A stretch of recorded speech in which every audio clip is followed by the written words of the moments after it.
What's up guys, Nick Carr down here. I'm going to walk you step by step through how to play my piano cover of Wish You Were Here by Incubus. I'm not British. Please take a quick second to subscribe to my channel. I really appreciate it, and let's get right to it with the intro.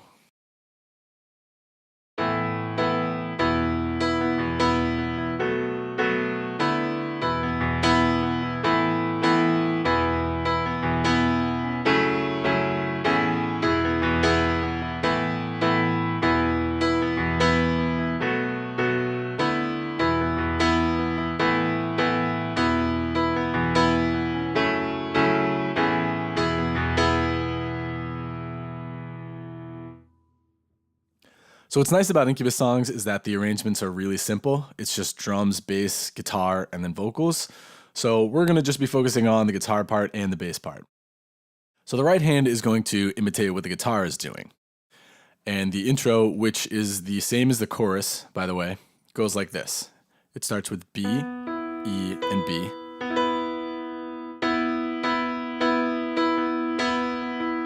Then to this triad, which is B, a fifth above, which is G flat, and then A, which is the seventh. And then back to the original chord. So the rhythm there is.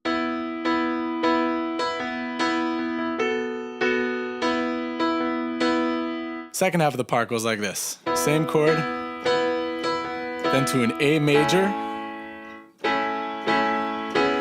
and then to this guy right here, which is B, D flat, E, and A flat.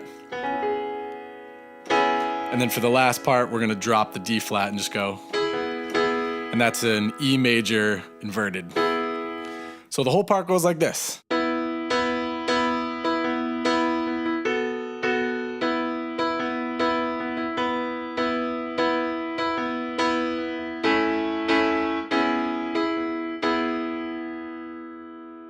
And then it repeats.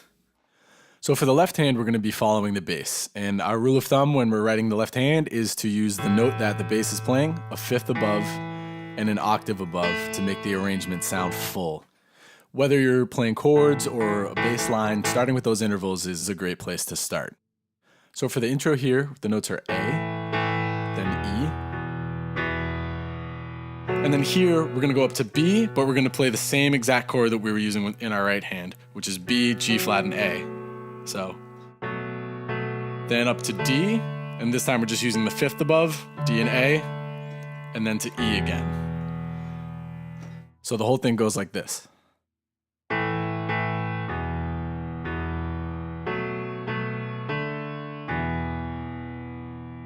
That's the first half. The second half goes like this. We're to A again, E again, and then this time we're going to G flat, A, and then back to E. So the whole part goes like this.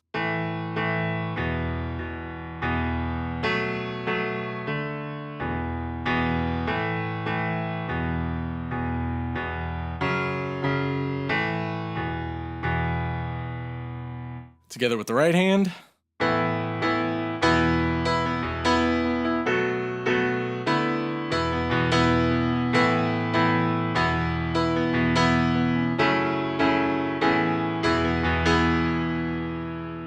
And then it repeats. So right there, you just learned the intro and the chorus of the song. Good job. Let's move on to the verse. So in the verse, we're kind of anchoring off of the guitar line in the song, because the guitar, to me, is really what creates that dreamy, peaceful vibe that drives the verse. It's really beautifully written and performed part from a really underrated guitarist in Mike Einziger. So the full part goes like this.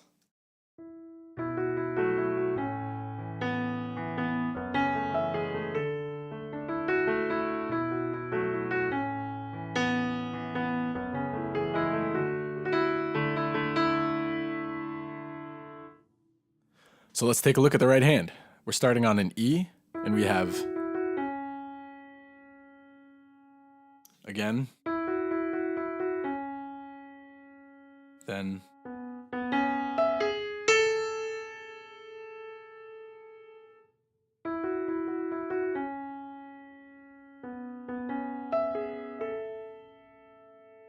second half goes like this.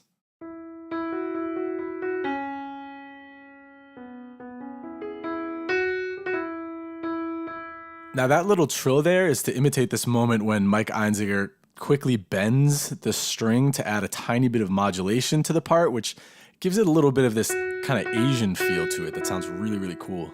So you want to try to just very, very gently hit that G as just a grace note. But if that's too much, you can really just leave out the trill altogether and it still sounds nice.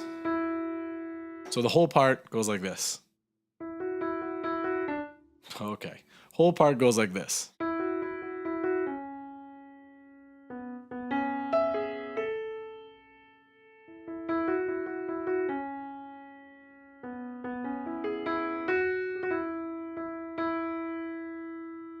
Now, in the actual song, the bass isn't really doing a whole lot. It's just kind of hitting single notes most of the time. So I wanted to add some movement in the left hand to make it a little bit more interesting. So it starts on that same B7 triad that we were using in the intro, and the whole part goes like this.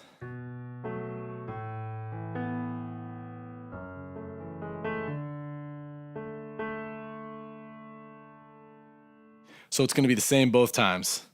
Again, that's the B7 chord, then an A9, and then this line starting on G flat.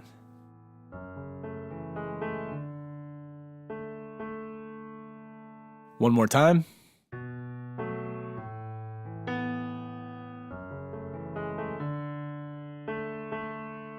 And let's put it together with the right hand.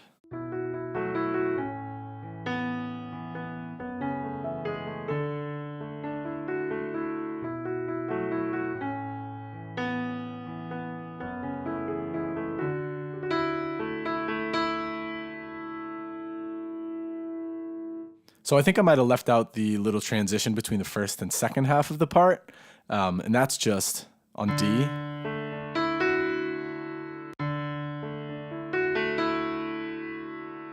So it's a tough one. There are a lot of moving parts in those lines. You have to cover some ground with the left hand.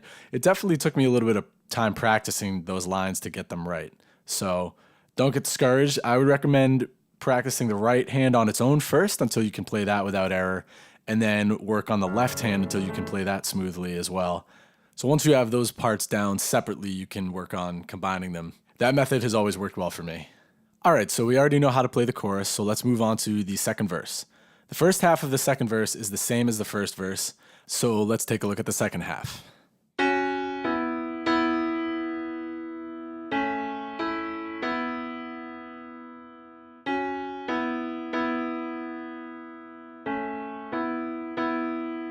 Pretty simple.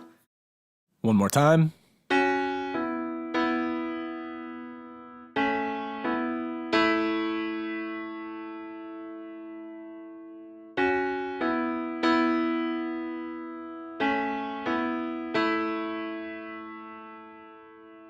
Now let's take a look at the left hand. The notes are B, same chord, down to A, then just G flat and D. And the rhythm goes like this.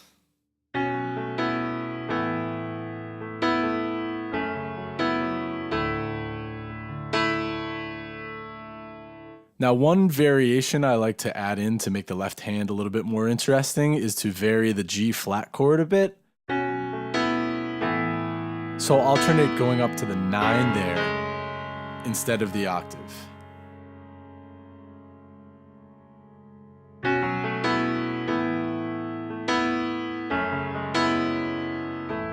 It's just one way I like to switch up that part a little bit and add some intrigue. And that's it for the second verse. Let's move on to the bridge.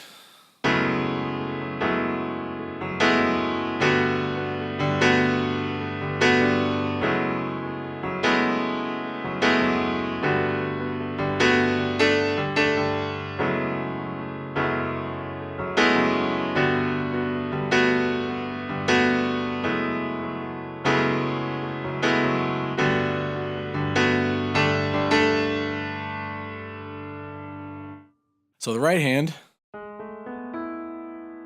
that's the chord. That's A flat, A, B, and E. And then we have A, B, and G flat. And we're just alternating between those two. And the second time we alternate we go to that chord. That's A, D, and A.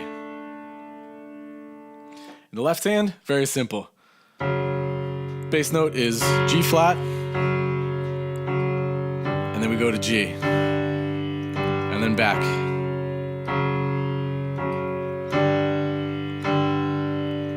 That's the whole part.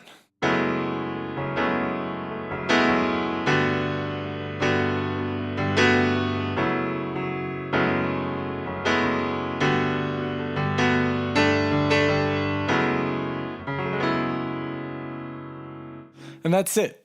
You just want to make sure that you're leaving yourself a little bit of room to build in volume during the bridge, get a little bit louder towards the end, and then when we get to that final chorus of the song, we're going to start softly like this. And we're going to build. And burst through into that last chorus. And that is it, guys. Thanks a lot for watching. Don't forget to hit that subscribe button. I'll be posting a lot of new piano covers and tutorial videos and more coming up. Also, keep in mind that you can download sheet music for this cover at my blog, which you'll find a link to in the description of this video.